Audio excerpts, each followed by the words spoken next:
Sam and Naaman in the morning. Well, hello everybody again. I am Sam. And I am Naaman. And we have not done a show for a very long time, so it feels good! We're back on the air. Woo! New shows are coming. And as you probably are wondering, why have we not shot a show for a while? Well, we will allude to that down the line, but for now we're just going to kind of keep it a little bit misty until we can get to that point. There's just a lot to explain.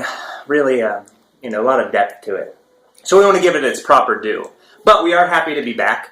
And we've decided that we're going to kind of focus on a little bit more of a topic, kind of each show. Keep it a little bit more succinct, kind of, one way. If we go, natural directions with it, we'll go with it. But, as we were thinking about what should our first show back be about, we kind of thought, Naaman and I. You don't really know a lot about us. I mean, we've done our questionnaire where we've actually asked each other questions. Correct. We kind of went over Naaman's name, I think, at the very first show, but really, that's about it. So today's topic is going to be Naaman. And in that way, we're going to play a little fact or fiction and kind of let Naaman fill in with that. Now, those of you that don't know what fact or fiction is, I basically make a statement, and Naaman here... say it's either fact or fiction. Exactly. That's basically it. And so, to get started with what's going on, let me look at my first topic here. So we came up for this show, Naaman and I, while we were at work, as we were sitting around talking about stuff, and thought, I bet people would like to watch this. That is correct. That is fact. That is actually very true. Yeah. I mean, we just figured we're basically, I wouldn't call us wordsmiths, but, pretty good conversationalists. So we actually had a suggestion from one of our coworkers that we should record our conversations. And we thought, we really should share this with the world, make it a better place. Yeah, and actually, I forgot about this. Somebody suggesting, I can't even remember who that was. It was Nina. Nina. Because we were sitting there at the desk, and she was laughing, and she said, we should record it. Long live Nina. She's still alive, actually. She actually lives like 3 blocks from me now. It's true. It's true. She just doesn't work where I work anymore. That's correct. So, it's a shame.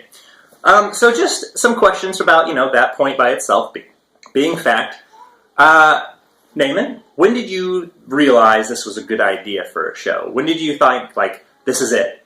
Let's move forward with it. What moment? The second she said we should do it. Yeah, I knew it was instantly going to be a massive hit. Absolutely, and I think it's gone above and beyond what either of us thought it would accomplish. Oh, definitely. I mean, you got a free meal out of this, for gosh sakes. Heck yeah. Frankie Fairlines, telling you. If you want to, what's the word for it? Sponsor us, we'll be more than happy. Frankie Fairlines. Yeah. As you recall from earlier shows, my allegiance is easily purchased. Easily. It's true. It is very true. All right, let's see, and I guess that's pretty much as far as that goes, as far as where the show's origins came from. So, moving on, the stories are thought to be true about Naaman here. You were homeschooled. I was homeschooled, that is correct. My first time in a classroom was my first day of college. How did you feel about that? I'm just going to go off, topic. Not topic, but kind of... I didn't talk to anybody probably the first entire semester. I just went to class and went home. All right. We actually have a fan question written in by India B007.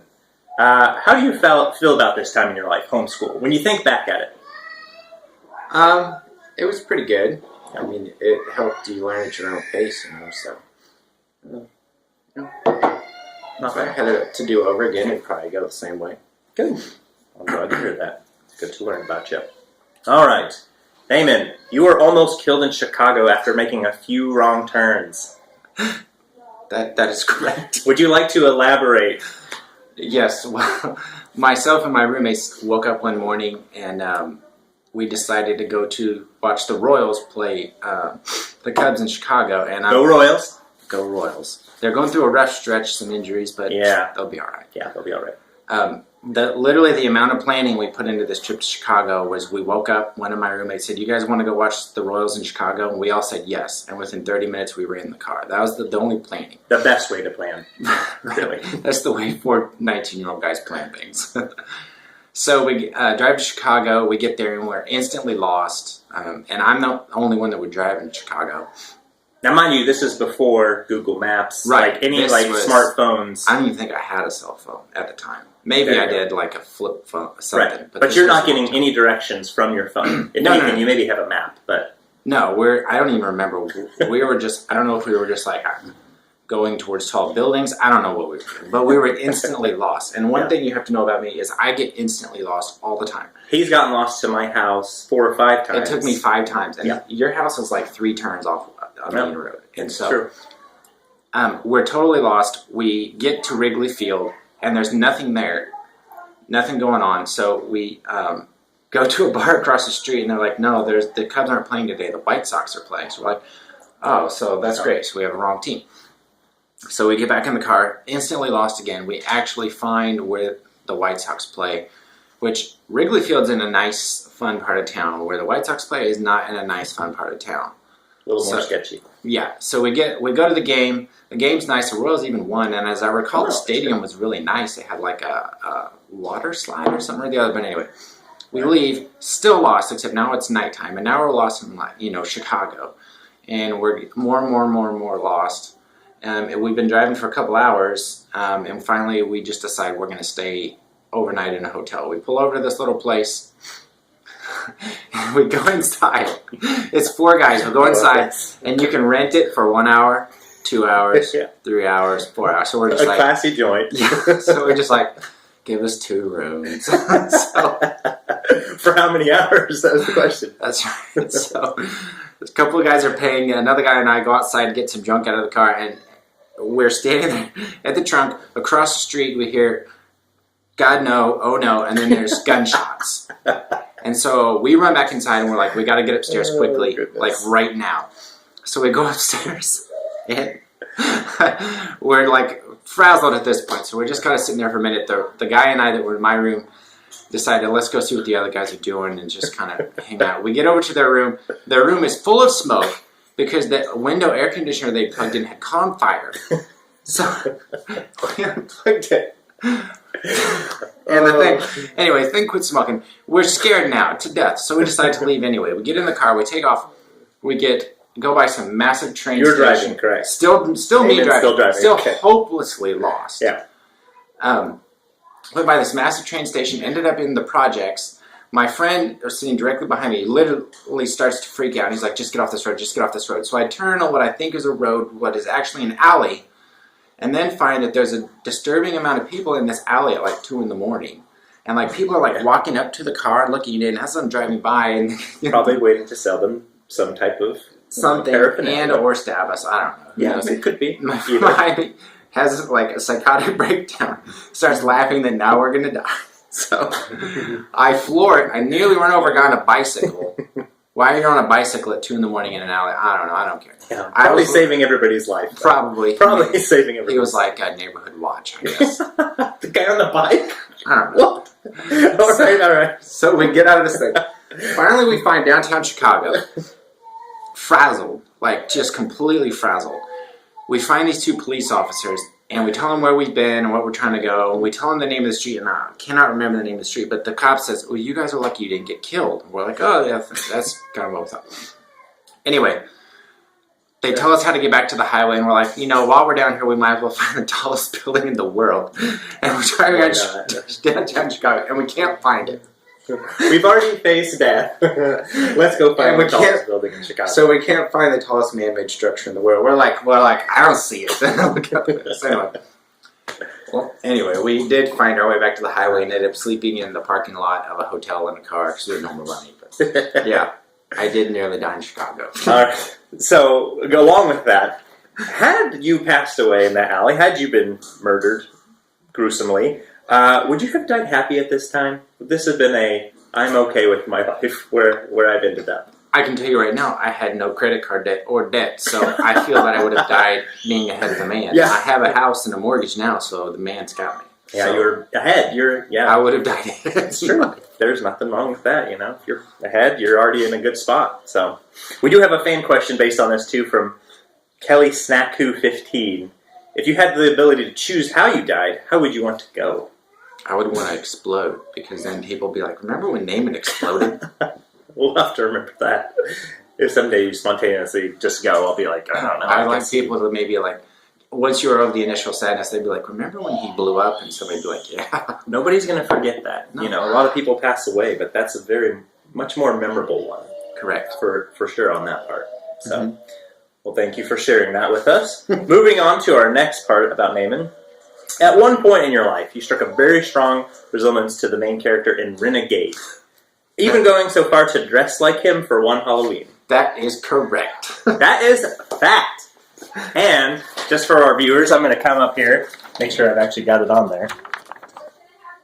That is a picture of said character. And that is exactly... I had long hair and I wore a tank top to Halloween once. So that was Lorenzo Lamas. Oh my god. Renegade. And I wanted to write the description of this show down because it was like, on Wikipedia, it was like a cop, you know, that ratted on other cops. And they go to kill him, but they kill his wife. And so, you know, basically he goes into hiding and, you know, solves crimes. But he does it with a motorcycle and a sweet...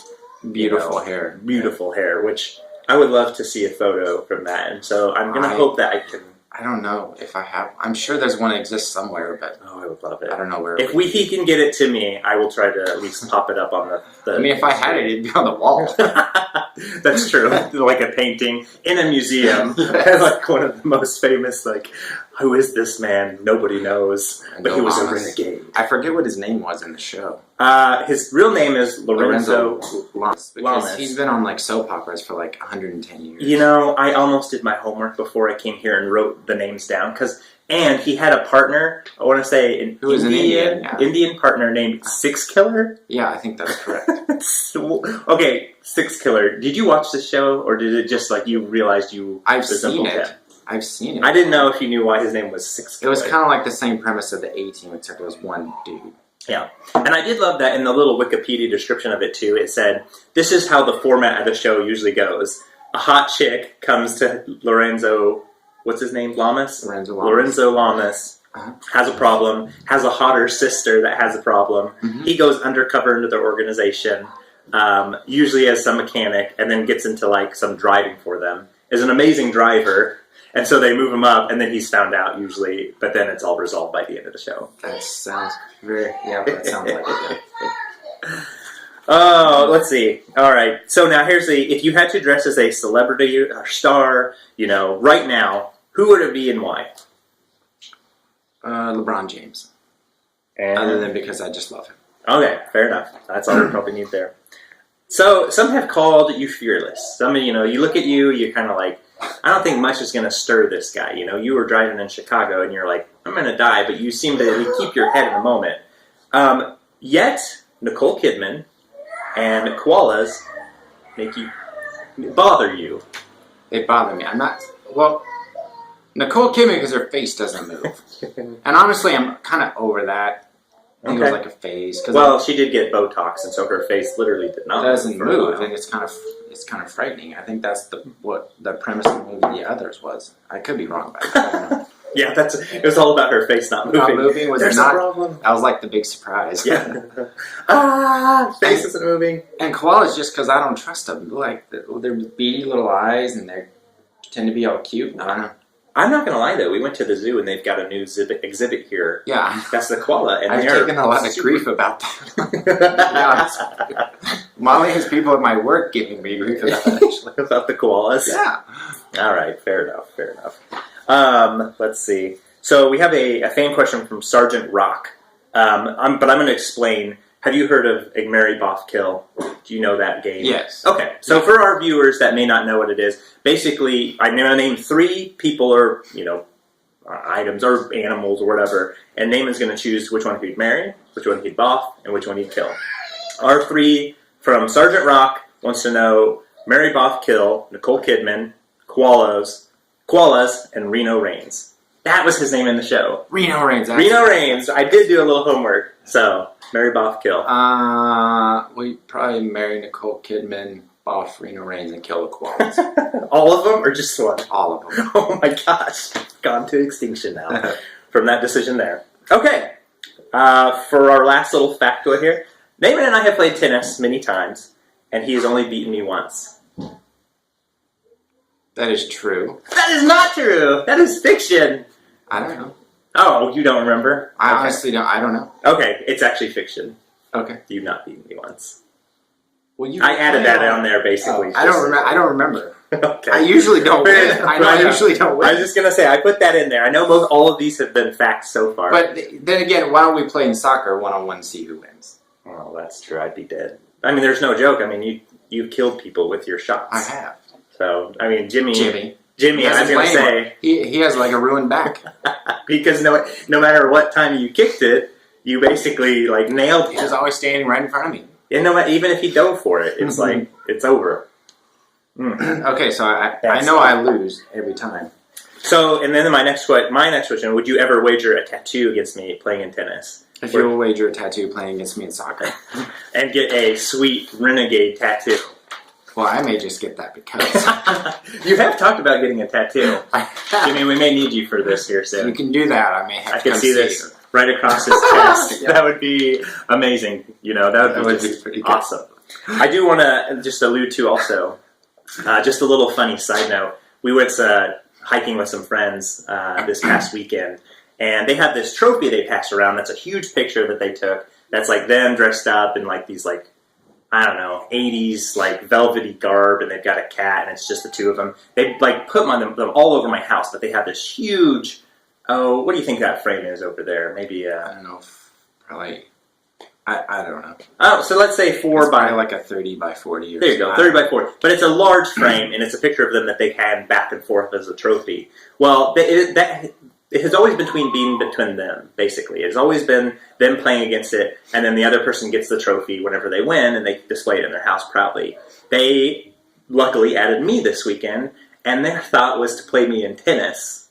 And guess what? I demolished them. Oh, did they not know you played tennis? They did know I played tennis. The best part of it is they were not 100% sure they wanted to play me in tennis for this picture.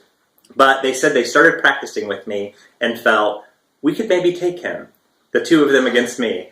And I demolished them. They did take me in one game. One game, I will admit it, but it's because I let them serve twice, and I played balls that were out at that point. I don't understand that. Because I'm pretty athletic. Yeah. And I tend to pick things up rather quickly, but I'm not enough to think that I could beat you. Yeah, I know. It was hilarious. So I won the picture briefly, which then I guess since this is like they added me in graciously into their little game, they did allow me. I had to win it. I had to beat like each of them 1-on-1, and I lost in one of them. So, and then I had to play them on 2-on-1 basketball, and I'm not very good at basketball. So they beat me. They won the picture back, but I am on the little spreadsheet now for victories. I am on there. I made it. And it was a good time, and I'm very proud that they thought they could beat me in tennis, and I just blew them away. All right. As always, we're going to end up with what is making us angry. Naaman, since this show has been all about you, take it away. You just tell me. Okay, so I need to get a picture here. And what is making me angry is that we sometimes forget that the same actor played Indiana Jones, Han Solo, and Richard freaking Kimball. But we don't celebrate this man. Oh, man.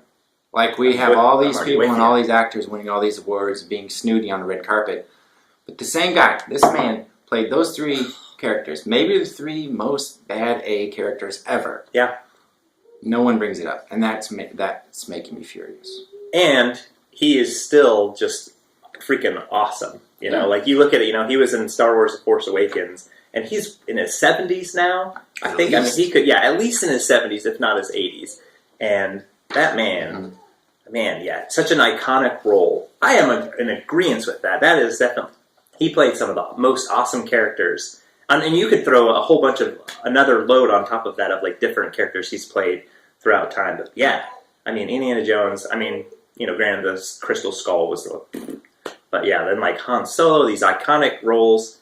Man's amazing. Yeah. And he's an accomplished pilot, from what I understand, too. He flies helicopters. I think he's done some rescue work or something like that. Yeah, he's like the bomb. I think I read a story once where he actually picked somebody up that was stranded out in the sea or something. Something like that. With his helicopter or something like that. Just scooped him right up. Scooped him up. And saved him their life and was just like, I'm, here Harrison Ford. It's what I do. Yeah. So he doesn't know any better at this point. His world has melded together. He is just a iconic hero in the world, and will always live in our hearts. And he's alive still, too. So. It's true.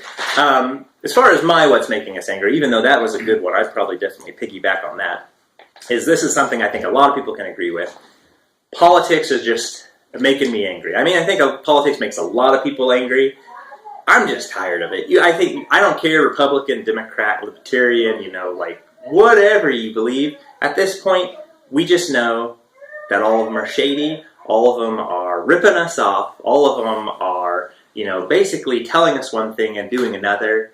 And it's just making me angry. Anytime I see a story about anybody in a political position, it just disappoints me. We have gone so far away from what I think we've tried to become. And I mean, it's funny, I watch shows like House of Cards. It's sad to watch a show like that and actually think, I bet this is kind of what it's actually like. So, that is what's making me angry. So, as always, outros, just thank you for joining us on our welcome back. We're going to, of course, have many things coming up ahead of time. We've got plans and everything, as well as explaining why we had to kind of hold off for a little while. You can catch us on our Facebook, our YouTube. Just search Sam and Naaman in the Morning. And on Twitter, I'm at Sam and Spangler. And I'm at Naaman S. So, and just thanks for joining us, guys, and we'll see you next time. Goodbye. See you later. Bye.